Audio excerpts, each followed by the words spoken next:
Maayong hapon sa tanan, mga atong mga clerk, mga ma'am, mga sir sa hospital. Mag-upload na pod ko sa inyo unsaon pag-fill up sa Mama NSD 01 o walay prenatal. So mo no, ang atong statement of account, nagihapon ni siya statement of account, ngalan sa birthing clinic, address, dayon ngalan sa mama nga nanganak, then og kanus-an na admit February 4, 15 kay ang atong increase February 14 man, no? So mo gihapon akong i-remind sa inyo kinahanglan nag 24 oras, dili pwede nga mag 24 oras. So kini karon ang NSD01 nga sample buot pasabot walay prenatal nga nahitabo sa inyong facility. Nag-walk-in lang diha nanganak sa inyong facility. So karon ang iyang atong first case rate anak karon amount nga nag-increase naman nahimo na siyang 5,070. Then ang atong professional fee nahimo na siyang 3,380. Total of 8,450.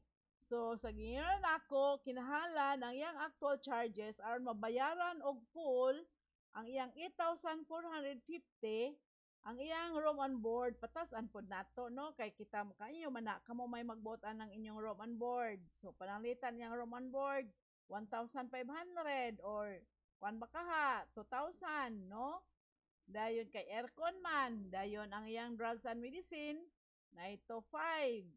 Then operating room fee 1,000 or hinyo ba siyang kuan kamoy mag-adjust no. Then ang supply 70.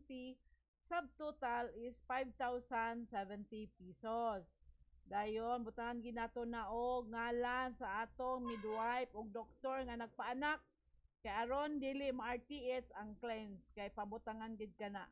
Then ang iyang amount 3,380 dayon no sa butang sa subtotal nga 3,380 total of 8,450 or patasan bakha ninyo ang inyong room and board. So mahimo siyang kinahanglan patasan ninyo 2,000 so mahimo na ni siyang 8,950. Kinahanglan kini nga portion kining total dere dapat dako kaysa kining first case rate. Kaya aron dili madidaksyonan ang inyong claim.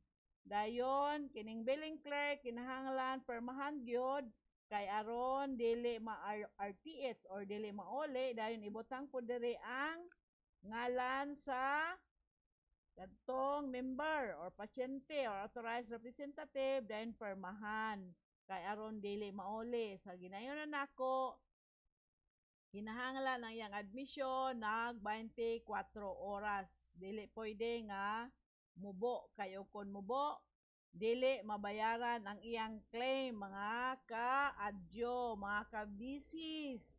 So mao na no. So atong yung tandaan kinahanglan ayohon ang pag-fill up sa mga forma aron mabayaran og insakto ang claims.